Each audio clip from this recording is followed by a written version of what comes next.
So good morning, good afternoon, good evening from wherever you are.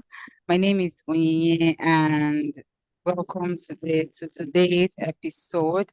Today I have Kevin Aribe.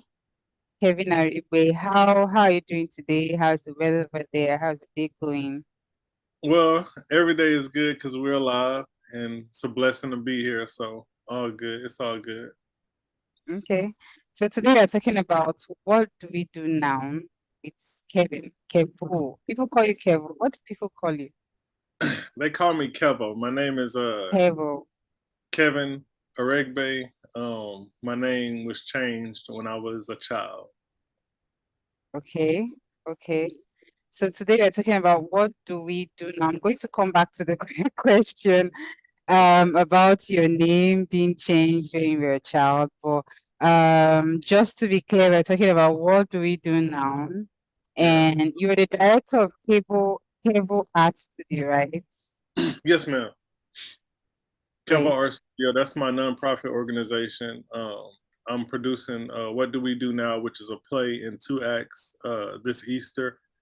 And yeah, the book What Do We Do Now is published on Amazon and Kindle, and it has I believe, over 35-star reviews right now.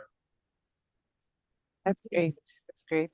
So can you tell me about yourself? Like, how did you get here? Tell me, how you started and how you got here. Um, And well, please, I also want to hear about the name change and yeah, all. I mean, yeah, we might. Well, to be honest with you, that's been a big part of my day. So I was like, I might as well talk about this in an interview. But Okay. I was not raised by my maternal parents, my parents, my mother and father. I was raised by my mom's sister, which is my aunt. My mom Okay. is American and my father is Nigerian. My original name was Kevin Bird. And one day I was in middle school. I had seen my father once before this, maybe twice, and they were just like, "Yeah, your name was changed. We got to get you out of the system. You have to go to court." And I was kind of confused because I thought I was going to go live with my father or something at the time, Okay. but um, it didn't happen. So I ended up living with my aunt, and out of nowhere, I'm growing up as this American child, Kevin Bird, and that's how a lot of people knew me. And overnight, I Okay. was Kevin Aregbe, and he changed my full name, not just my. He changed everything except Kevin. So it went from Kevin Timothy Bird to Kevin Abdul Kazim Aregbe, and it actually, to be honest with you, it started me on a path of knowledge, and I'm thankful for that because I wanted to learn what that name meant. Okay. And so that was a very big deal because it it sparked a lot of my reading, just trying to understand. And I always kept it respectful and cordial. I didn't care that he wasn't really in my life, but he would come in and out. There was a time he visited once or twice, and especially when I went to jail, because I went to jail when I was younger. He found a lawyer. The lawyer ended up working pro bono, but he did find a lawyer, and that's actually when I wrote my first book when I was in jail. But yeah, that's a little bit about my story and how I actually got the name Kevin Aregbe. A lot of people don't know that. That's quite an interesting story you have. Yeah. Yeah, so you have a background in filmmaking, Hmm. and as you just said, you're an author. So can you tell me like how you got into writing, why you wrote from jail, and how you found yourself a filmmaker? Well, I do a lot of interviews, and a lot of people are interested about jail. I guess it's because it's entertainment, but it was I'm from the hood. You stuff happens, and in that environment, when you really in that scenario, you just become a product of it. And I went to jail for a lot of different things. But the time that I'm speaking of when I said that I wrote the book, it was for aggravated robbery that later got charged for an assault. And piggybacking off of what I told you earlier about, I was having that conversation already about the drama with my family and my name. I'm very very big on integrity and lie. I don't like lies, and I don't like when people are the beneficiary of BS. Like I don't like when people benefit from lies. I like when people benefit from the truth and when things are solid. So there was a lot of talk about me going to jail and my upbringing today, especially from my father's point of view. And me and him for our first time had an argument because I've always kept it cordial. I never really talked bad about my father. I just always said, like, he wasn't in my life like that, but I always kept it friendly. But yeah, I went to jail back then. Ag robbery, gun cases, drug cases. Uh, Back then when I was young, we were big on cars. What kind of car you had? I had a white BMW with white rims and white indoors, Lamborghini doors, white seats. And I feel like at that time, our disassociation was me as a street person, as a drug dealer. We never really had, me and my father never would have had a connection because it was clear and obvious what I was doing and that I was a violent person. So now I think that since I reached this success, I think that he tries to hold on to me being cordial and me being nice about things, and he forgets or overshadows a lot of the stuff that that actually happened. So I feel like if I was nothing, if I would have just continued selling dope or ended up dead or in jail, he wouldn't care. But I think that it's because I'm successful that we had that argument today. Oh, I'm speechless. So, yeah, I'm I'm like, sorry for hitting you with all this I'm today. I taking. know we had an interview schedule, and I'm sorry that this was my morning. This was my morning. I had a for the first time in my life I had an argument with uh my dad, and that's crazy because we really don't have a relationship, and he tries to present himself as if he had a relationship with me, but it's Yeah, not like yeah. So, you said so many things about your background and being violent and coming from the hood, from the streets. How did you manage to get a master's? my master's degree. Yeah, tell Well, us. because Yeah. well because I'm just because you know, because you're from the streets don't mean that you gotta be, that don't make you stupid. That don't mean that don't that doesn't make you incapable of earning a degree. Um, when I was in undergrad, um, I always felt like one of the most talented, one of the most smartest, intelligent people at the school. So me being from the streets had nothing to do with that, in my opinion. I think that overshadowed a lot of people's opinions on me, and honestly, I'm sorry about that. Somebody called me. Honestly,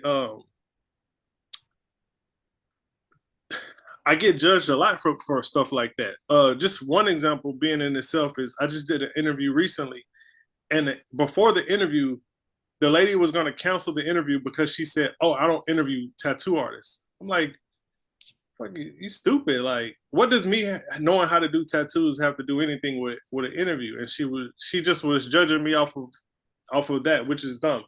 But that doesn't make me not intelligent. It just makes me grew up in an environment that was not suitable for most of modern America. Um, I didn't I grew up with no parents in the hood with my aunt, and that's the truth. And she was big on education, so I got a degree. You know what I mean? I got it Yeah, eventually. yeah. So, back to the play, back to the play. How did you come up with the play? And I mean, you wrote the book and then you Mm-hmm. have a play. So, what Yeah, inspired you? well, it's art. So the play is very African American centered, and it's a learning experience. I call it infotainment, like information and entertainment, and it's a learning experience. As far as I took modern day issues and I gave it to an African American family in 1965. So the play is based in 1965, but they dealing with issues that I've seen over the past 80 years instead of just dealing with 1965. And my reason being is I wanted to do something a little bit after Jim Crow, just to show people how people dealt with things then and how we deal with things now and how a lot hasn't changed. So it's more one of those messages to where what do we do about this? Okay. And I originally wanted this first adaptation to be on Father's Day, but we ended up getting Easter, so I'll take Easter. It's all good. Okay. Okay. So, what's going to surprise people about this particular play? Like, what's that one thing that people are going to be surprised about? That's a good question. I haven't been asked that yet. Surprised? I think that everybody who's read it tells me that they love that things happen unexpectedly. So I think you'll be surprised throughout the entire story. I think the story will surprise people. Like the things that happened, it's not very cliche. It's not very common. It's super creative, and I believe that people will be able to follow the story and watch it unfold with lots of surprises. Okay. Okay. So, like, besides this particular show, do you have any other favorites like stage show that you really, really No, into? this is the one for now. For now, I just won an well, I didn't win an award. I just became a finalist for another script I wrote. It's called "Oh, You're in Trouble," so I'm waiting on the festival to get back with me on that. This play actually is accepted into another festival later on in the year. I'm still working on painting. I'm just a full time artist. That's pretty much it. Nothing else. The play is the most important thing right now, though. Okay, so I Is the wanted to ask you, apart from the play, what else do you find yourself doing? Like when you're not playing, when you're not writing, when you're not thinking of That's um all I think about. There's nothing else for me to think about other than my family, personal life. I don't care about anything except art. I don't have a life outside of art. If it's not art, it's family. That's it. There's no. I don't want to go to the club. I don't drink or smoke. I don't want to go out and party. If I go on vacation, there has to be a museum. If I go on vacation, I need to bring my laptop so I can work on a book. I want to create. I want to um and I honestly I used to not avoid but used to wonder about my creativity until I started studying more artists, and I realized even Prince, I realized that that's not a that's a good thing, that I'm always thinking about content and I'm always thinking about product, because that's all I have. That's my given talent, that's my gift, and it's nothing wrong with creating. It's just what I do. So I'm a creative artist. So I'm gonna always create. okay. So how do people um get tickets? When is the play coming up? The play And is on you know, Easter. Well, they changed Easter as a national holiday. So they have it on Monday or Sunday. It's Easter Monday, April 10th, 7 p.m. at Match Theater, and tickets are on my website, artbykevo.com. Um, okay. So I'm going to put the link in the description yeah. um so that people who want the tickets can, get to you. And my artwork is there as well. And if anybody wants to sponsor tickets for someone else, they can. Um, all of that. Anybody wants to donate, any of that is on there. Okay. Yeah, but that's pretty much it. Okay, so what's one advice or two advices would you give to people who are from similar backgrounds like you, who are coming up or struggling with all of this, you know, things that you went through? I would say that there's not a lot of people who care, so you don't want to think about them. Those people who don't really care, whether you succeed or fail, they're still not going to care, and they're going to hate either way. But the people who care, they may be hard to find, but they exist, and you want to surround yourself with people who care. Those demons are going to be all in the places that are obvious, and you don't want to chase those. You want to be around the people who actually care. Okay. So be around people who care. Mm-hmm. Uh, that's beautiful. That's beautiful. So, Mm-hmm. upcoming playwriters, upcoming directors, what would you like to tell them aspiring? Like, Just keep upcoming writers and directors. Just keep creating your art. Just continue. In the process of creation, you're going to experience things, and that is what makes you better. Those experiences will make you better. So just keep creating because it's going to lead somewhere. Okay, that's good. That's great. So how do you usually deal with criticism? Like, um have you ever gotten like bad negative reviews towards your book, maybe while you were Yeah, but writing or while I'm you an were creating? artist. Yeah, Yeah, I'm an artist, so that doesn't affect me.